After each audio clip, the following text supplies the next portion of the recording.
Salam Hotman Paris dengan Doktif, dokter detektif. Oke. Kasus Paula, aku kan sudah ngomong sebelumnya. Salah satu alasan utama dari hakim mengizinkan perceraian adalah katanya ada pihak ketiga perselingkuhan. Ya, tapi tidak diuraikan perselingkuhan itu yang bagaimana. Memang ada bukti-bukti CCTV di mana Paula ngobrol loh dengan pintu terbuka. Tidak ada satupun video tentang hubungan intim. Oke. Menurut undang-undang ada beberapa alasan cerai. Satu, karena berbuat zina. Berbuat zina itu harus ada bukti, ada hubungan seks, hubungan intim. Baik berupa saksi yang melihat atau video atau pengakuan. Ternyata dalam kasus Paula itu tidak ada. Adanya hanya sekedar chatting-chatting atau ngobrol apa gitu. Tapi tidak ada pengakuan pernah hubungan intim. Jadi salah putusan hakim yang menyatakan bahwa memakai istilah perselingkuhan. Karena di dalam undang-undang tidak ada istilah perselingkuhan. Istilah perselingkuhan itu hanya ada dalam kehidupan sehari-hari. Dan itu, jadi putusan itu salah total. Harusnya hakim memakai dalam undang-undang selain berbuat zina, alasan kedua adalah pertengkaran terus-menerus. Harusnya itu dipakai oleh hakim sebagai alasan bahwa karena kedekatan, kalau benar ya, dengan pihak ketiga, maka bertengkar terus-menerus itu bisa jadi alasan perceraian. Ya, itu dari segi hukum begitu. Jadi putusan itu salah total. Ya. Dan yang kedua, saya juga tidak setuju dengan jubir hakimnya yang bukan hakim. Itu kan hanya humasnya yang mengumumkan isi putusan dengan mengatakan bahwa dia adalah wanita durhaka dan dia selingkuh. Itu nggak boleh. Dia jubir, nggak boleh ngomong gitu. Dia hanya mengatakan perkara cerai sudah diputus, dikabulkan dan terbuka banding. Hanya sebatas itu. Ya, kalau yang humasnya pengadilan itu kan bukan hakimnya, dan itu kan perkara belum final, masih banding. Itu sangat merugikan pihak yang berperkara. Ya, udah. Bang, tapi yang Paula bisa dibilang tuh akhirnya melaporkan juga pihak hakimnya ke komisi judisial. Iya, harusnya saya juga udah bilang sama Paula, khusus menyangkut putusan yang salah, itu harusnya bukan ke komisi judisial, itu harusnya ke Mahkamah Agung, ke Bawas, Dewan Pengawas, ke Bawas. Itu karena komisi judisial tidak bisa mencampuri substansi perkara.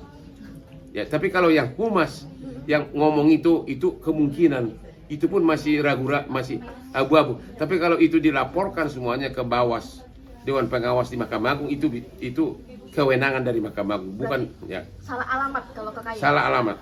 Tapi Ya.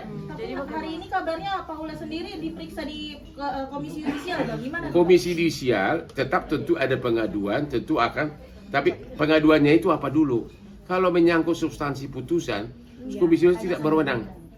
Nanti karena komisi judisial tidak bisa menjatuhkan sanksi tanpa nanti join dengan Mahkamah Agung. Nanti Mahkamah Agung tidak akan setuju.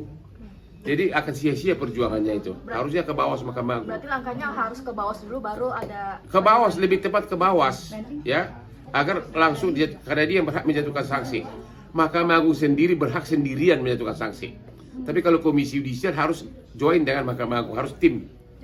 Ya, tentu Mahkamah Agung akan kalau mengikuti aturan, ya itu bukan kewenangannya komisi judisial gitu loh. Jadi salah alamat. Bang, langkah selain ke KAI kan ada juga ke Dewan pas segala macam atas bocorannya postingan data hasil putusan sidang ini, gimana Bang menurut Abang sendiri langkah-langkah dari tim? Ya hanya banding itu aja. Itu belum banding ya. Satu lagi di putusan yang itu saya udah baca yang di postingan itu yang katanya ada sudah kena penyakit menular H ya sejak sebelum nikah. Tapi di persidangan ternyata tidak ada rekam medis, tidak ada dokter yang dia bawa, hanya ada keterangan 2 saksi temannya. Itu putusan hakim salah total, ya nggak boleh itu. Dari mana dia tahu temannya doang? Ya itu salah total itu. Itu termasuk itu sangat menyakitkan bagi Paula. Masalahnya adalah yang saya tidak mengerti adalah kok bisa itu laki-laki mengumumkan sebelum nikah? Berarti sebelum lahir anaknya. berarti ada kemungkinan sudah masih kena penyakit itu, masih mengandung penyakit pada saat mengandung. Sedangkan penyakit menular itu bisa kena dari hubungan, ini dokter nih, bisa menular dari hubungan anak kan, kelahiran. Dan itu bisa ketahuannya bertahun-tahun loh. Jangan heran kalau penyakit itu bisa ketahuannya lama. Bukan hanya itu, jangka panjang jejak elektronik dari anaknya ini. Coba bayangin kalau dia melamar ke anak orang, ya melamar istri, bapaknya takut jangan-jangan kau kena.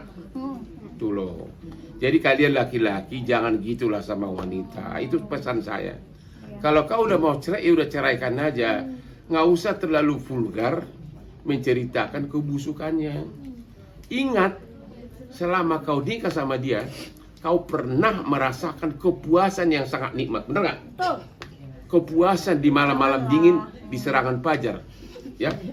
Tapi jangan, ya benar kok. Kalau nggak ngapain dua anak? Ingat itu pada saat kau. Ya udah. Abang sebagai laki-laki, Sangat romantis. Bang, Pencemaran sebagai nama baik nggak, laki-laki Bang? Mungkin, Bang. melihat kelakuan Mbak Im sendiri, kecewanya seperti apa Bang, marahnya seperti apa? Point of Semua laki-laki pasti kecewa kalau itu benar. Cuma caranya tidak harus dipermalukan begitu. Mempermalukan ibunya, mempermalukan anaknya. Kan tujuan dia kan mau pisah. Udah. Cukup dibawa ke pengadilan, perkuat buktinya, sewa pengacara handal seperti Hotman, ya. Ya udah, menang selesai cerai, nggak usah dipermalukan. Janganlah permalukan. Dia adalah darah anak kandungmu. Itu. Saya melihat, saya tidak niat sama sekali jadi pengacaranya. Saya begitu lihat itu, saya lagi di Singapura, saya langsung bikin postingan. Karena itu kelewatan gitu loh. Kalau soal kehebatan sama wanita, itu cowok kalah sama gua tuh, ya. Gue lebih kaya juga. Berarti mengenal sosok B ini seperti apa Bang? Apa? Mengenal sosok BM. Gua nggak kenal secara pribadi dia. Saya hanya menyoroti kasus ini. Itu salah total. Saya nggak tahu apakah dia yang mengatakan bahwa istrinya itu kena penyakit itu. Saya nggak tahu. Tapi kalau yang kita tangkap dari medsos seolah-olah. Tapi saya nggak tahu persis. Jadi saya nggak bisa. Dan juga itu putusan satu lembar mengenai penyakit itu sengaja diposting entah siapa itu. Ada kan, makasih tahu. Saya baca tulisannya itu bukan bohongan, itu bahasa hakim. Itu saya udah, oh ini benar, ini bagian dari putusan gitu. Saya langsung di Singapura di kamar hotel langsung gua bikin postingan, itu nggak boleh begitu. Ya, kita ini laki-laki semuanya, udahlah. Semua juga suka wanita cantik. Jangan kita korbankanlah ibu dari anak kita. Ya, itu aja. Bang, ini kan terkait juga dari pihaknya BW atau Mbak Imo sempat mengultimatum Paula terkait dengan laporan Paula ke Komnas Perempuan atas diskriminasi beliau pada saat di persidangan. Abang sendiri mungkin melihatnya seperti apa sih Bang? Kalau di persidangan tidak ada kewenangan dari siapapun. Tidak ada, itu hanya bisa banding. Ya lebih bagus bandingannya. Makanya atau saya udah bilang tadi Paula, kalau kejadian di persidangan substansi, lapornya ke Dewan Pengawas Mahkamah Agung. Kecuali ada sogok menyogok, itu bisa Komisi Yudisial. Itu pelanggaran kode etik. Kalau menyangkut penafsiran pasal, itu Dewan Pengawas Mahkamah Agung. Berarti jika Paula banding bisa menang Bang? Untuk aspek itu bisa, tapi takutnya di pengadilan tinggi hakim mengatakan itu terbukti pertengkaran terus-menerus. Menang dari alasannya, bisa-bisa alasan cerai tetap dikabulkan tapi bukan perzinahan.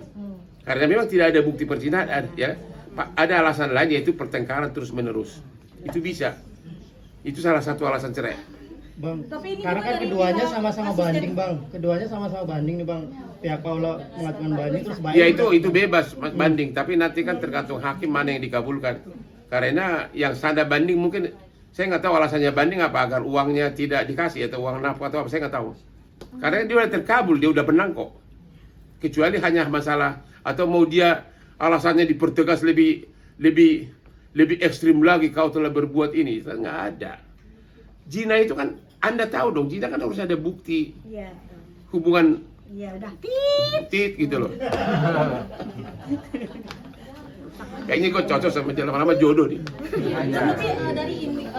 Berarti terkait dengan bukti adanya percekcokan, sempat juga pihak dari ART rumah tangganya Mbak Im dan Paula sempat bercerita terkait memang adanya percekcokan antara mereka berdua selama menjalani rumah tangga. Ya Gimana itulah tuh, Bang? pertengkaran terus menerus, itu boleh, ya, itu boleh. Paula cerita sama saya, katanya ada satu pembantunya yang rada-rada memihak ke pihak laki, sehingga ada chattingan yang kata-kata kangen itu bocor gitu loh. Tapi itu pun bukan perzinahan, gitu loh. Kan berzina itu kan dia dihukum. Jadi Paula itu dapat 2 hukuman. Satu hukuman putusan yang tidak benar, satu lagi fitnahan terkejam. Karena dia difitnah dengan putusan pengadilan, dia terfitnah pelaku zina. Soal benar tidaknya kita nggak tahu, tapi kan bukti tidak ada. Itu loh. Tapi yang paling kejam lagi tentang penyakit menular itu bagian dari putusan, itu total nggak boleh itu. Bang, Nggak ada rekam medis kok, dokternya pun menolak untuk datang. Bang, melihat hasil putusan pengadilan sendiri, hak-hak apa yang hilang dari Paula setelah dari putusan hakim yang Kalau dari putusannya belum ada, yang hilang hanya nama baik, hancur. Kan masih banding kan, belum dieksekusi itu putusan. Tapi sudah keburu, yang sudah keburu dicaci maki, ada sebagian rakyat percaya, sebagian tidak percaya, tapi yang paling menyakitkan adalah untuk anak-anaknya. Karena nanti di kita akan, oh ibu kamu dulu begini, kena penyakit ini, berarti kau juga. Lu bayangin kalau putri Anda dilamar sama anaknya, lu pasti ragu-ragu loh. Karena secara medis kan penyakit itu bisa menular berapa tahun kemudian, ya nggak? Iya betul. Ya. Tapi setuju Bang, artinya kan pihak Paula kan datangi Dewan Pers untuk meminta menghapus semua pemberitaan terkait adanya pemberitaan. Ya nggak bisa, itu susah. Nggak bisa, justru harusnya Paula ngomong, menjelaskan ini semua secara benar. Karena no viral, no justice kan. Kalau dia menceritakan ini secara benar, bahwa dia secara hukum tidak terpenuhi syarat itu, malah harusnya Dewan Pers diperlukan oleh Paula, malah sebalik, iya kan? Kalau dia seperti yang saya terangkan itu, karena memang jelas-jelas hakim juga mengakui tidak ada video MLM aja, MLM-nya, MLM, multi level marketing, dan tidak ada saksi pun yang melihat. Berarti Jadi, untuk menghapus jejak digital. Jadi kita mempertanyakan, ada apa yang terjadi? Kok memihak begitu? Itu tuh yang kan. Kenapa hakim begitu memihak ke satu pihak? Harusnya itu hakimnya diperiksa itu. Indikasi? Enggak boleh ngomongnya gitu ya. Indikasi Bang, tapi kalau pengadilan agama, apakah dia merujuk pakai hukum agama? Apa? Bang? Kalau pengadilan agama, apakah dia merujuk pakai hukum agama, Bang, agama Islam? Artinya perempuan berdua. Di undang-undang ada namanya 2 undang-undang. Satu undang-undang perkawinan, satu lagi kompilasi hukum Islam. Dua-duanya alasan cerai sama, yaitu zina itu di undang-undang juga katanya zina, berbuat zina, di hukum kompilasi hukum Islam juga berbuat zina. Tidak ada kata perselingkuhan. Satu lagi pertengkaran terus menerus, satu lagi kalau di penjara sekian tahun, atau satu lagi karena tidak bisa memberikan nafkah lahir batiniah, kayak Hotman itu. Tapi yang berduaan di kamar dan curhat itu gimana Bang? Ya itu tadi, itu bukan berzina kan? Itu bisa jadi alasan harusnya bertengkar gara-gara aku melihat kamu dengan cowok, ya, itu bertengkar. Karena di undang-undang ada alasan cerai, pertengkaran terus menerus, ya itu jadi alasan bisa. Bang, tapi mengganti nomor laki-laki. Artinya kemungkinan cerai tetap bisa dikabulkan. Ya, kemungkinan si laki tetap menang, tapi dengan alasan yang berbeda gitu loh. Ya. Bang, tapi mengganti nomor laki-laki lain dengan nama perempuan itu Apa? mengganti nomor laki-laki lain nama kan Paula telepon, mengganti Bang. itu nama si Ya kita nggak usah masuk terlalu ke dalam itulah. Ya itu jelas itu bukan, itulah kalau itu terbukti itulah alasan pertengkaran. Kenapa lo gitu loh? Bukti bukan perzinahan gitu loh. Itu salah satu bukti bahwa memang ada sesuatu. Akhirnya suami curiga, akhirnya bertengkar.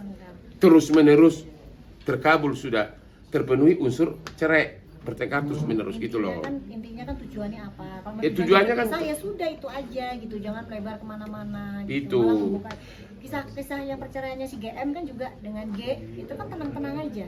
Ya. Gitu-gitu aja sih sebenarnya. Kalau dokter point of view wanita sebagai seorang istri, Ya dokter dan ibu, merasa sangat kecewa ya. Maksudnya bagaimanapun juga kan seorang pasangan suami istri ya seburuk apapun itu ya sudah menjadi bagian hidup kita di masa lalu. Gitu. Kalau memang ada masalah ya sebaiknya ya tidak perlu kita mengumbar yang seperti apa ke publik gitu. Ya sudah, intinya kalau emang sudah nggak ada kecocokan, bertengkaran terus menerus, ya udah selesai, berpisah baik-baik, udah selesai. Karena kita punya anak kan begitu ya. Anak ini akan melihat jejak digital bagaimana orang tuanya, jejak digital nggak akan pernah hilang, dia akan selalu ada. Dan itu harus kita pikirkan sebagai orang tua yang dewasa. Ya, jadi kalau emang sudah menjadi kita menikah punya anak itu berpikiranlah sebagai seorang yang dewasa. Bagaimana dia di posisi seperti itu, gitu ya. Gitu aja.